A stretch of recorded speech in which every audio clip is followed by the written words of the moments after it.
Hinnom. The Jews never translated Ge Ben Hinnom as hell. The Jews never had that valley as a concept of a place of everlasting punishment.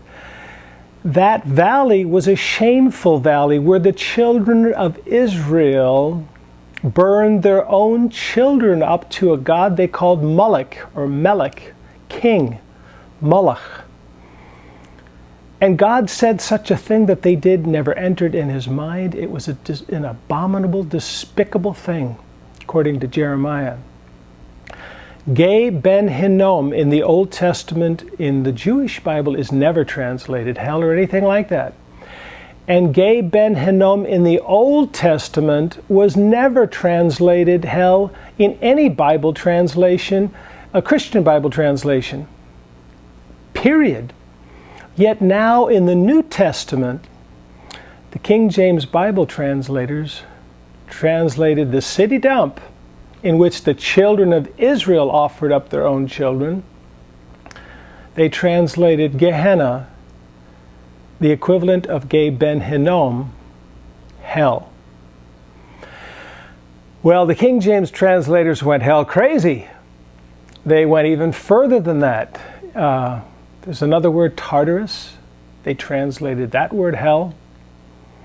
So now we have 4 words that are translated hell. Sheol, sometimes. Hades, all the time. Gehenna, hell, all the time. Tartarus. And then we have another place in the book of Revelation, the lake of fire. Now that, according to traditional Christianity, is the real hell. But you know what? The lake of fire in the book of Revelation is never called hell. They never translated that lake of fire as hell. As a matter of fact, their hell ultimately is going to be thrown into the lake of fire. And the lake of fire is called the second death. If you can hear it, the lake of fire is the death of death. Jesus said he would rule and reign till all his enemies are destroyed. Death is an enemy of Jesus, and ultimately he will destroy death. The death of death is life. That's the good news that Jesus said he came to bring to all mankind.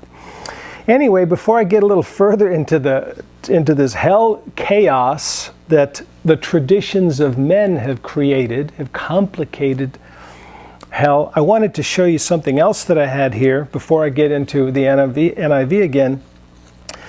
I went to great expense and bought a whole bunch of Bible pages from an original 1611 King James Bible. These cost me hundreds of dollars, actually thousands of dollars altogether. And I bought these. These come from a King James Bible, 1611, original first printing edition. They come from what is called, and I have several more here, the King James She Bible.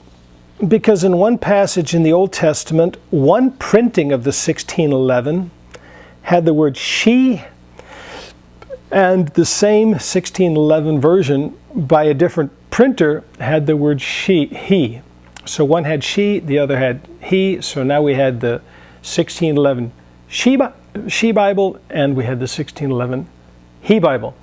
For those of you who have been taught that the Bible is inerrant, infallible, God-breathed, without error, I bought these pages of the original 1611 because every single one of those pages have errors in them. Every single one of them. There is no such thing as an inerrant Bible translation. Whether it's the King James Bible, which held sway for 400 years, whether it's the NIV, the leading selling Bible translation, or any of the other ones that I mentioned earlier, not a single one of them is without error. And if you do any digging and researching and comparing Greek, Hebrew, comparing English translations, it becomes very obvious that it's human beings doing the best that they can with their human skills to get at the original meaning of manuscripts that are thousands of years old, the originals of which we no longer have in our possession. This hell issue, you've heard it said probably many times that the Bible has more to say about hell than it does about heaven. I've heard that from pastors many times. And I've also heard that Jesus spoke more about hell than he spoke about heaven. Both of those statements have been passed on from pastor to pastor, from sheep to sheep, from Christian to Christian. And if you ever checked it out yourself and went into a concordance and took a look, you would find that those statements are absolutely, utterly false.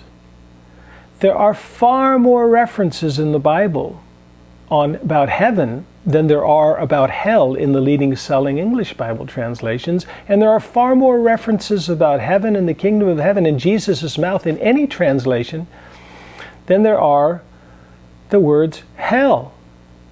This is just an example of the way myths and lies are perpetrated and passed on by well-meaning people. Pastors. Most pastors aren't out there to deceive us. They're just deceived themselves. They're the blind leading the blind. And the Bible tells us that both fall into the pit. No, they don't both fall into a hell of everlasting burning. They fall into the pit. They fall into darkness. Anyway, how many times does the word hell appear in most leading Bible translations? You'll be shocked. The Bible consists of over 770,000 words, about 2,000 pages in the average Bible translation. You would think that if salvation was deliverance from hell and that everyone was doomed and damned to eternal punishment unless they got born again and asked Jesus into their life, you'd think that every page on the Bible would have that warning, that every generation would raise up prophets to express that utter warning. How many times do you think the word hell appears in your Bible translation?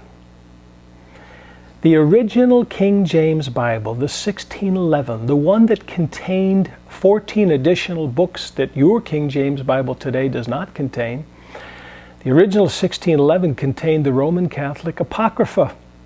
Most King James only people do not know that. It contained the word from cover to cover only 64 times, the word hell. Over the years, they eliminated the Apocrypha, and today the average King James Bible does not contain those 14 additional books. So now if you look at a traditional King James Bible, you find the word in there 54 times in the entire Bible. In the 1980s, they revised the King James Bible and produced what is called today the New King James Version, which is a very successful and very popular Bible translation. The translators of the New King James, and I believe Nelson Publishers, another leading publishing company, are the publishers of the New King James. The word hell appears in that translation only 32 times. So here we have it dropping from 64 times down to 32 times within the same family of Bibles, the King James tradition, based on the Greek Textus Receptus. So in 1881 and 1901, the two committees in Europe and in the United States got together, created the American Standard Version and the Revised Standard Version. And when they got done, they discovered that there were only 13 places that there was a hell in the King James tradition Bible. So we went from 64 to 55 to 32, and now we're down to 13 times the word hell appears. And guess what? It appears only in the New Testament. It disappeared completely in the Old Testament. Because the word Sheol in the Old Testament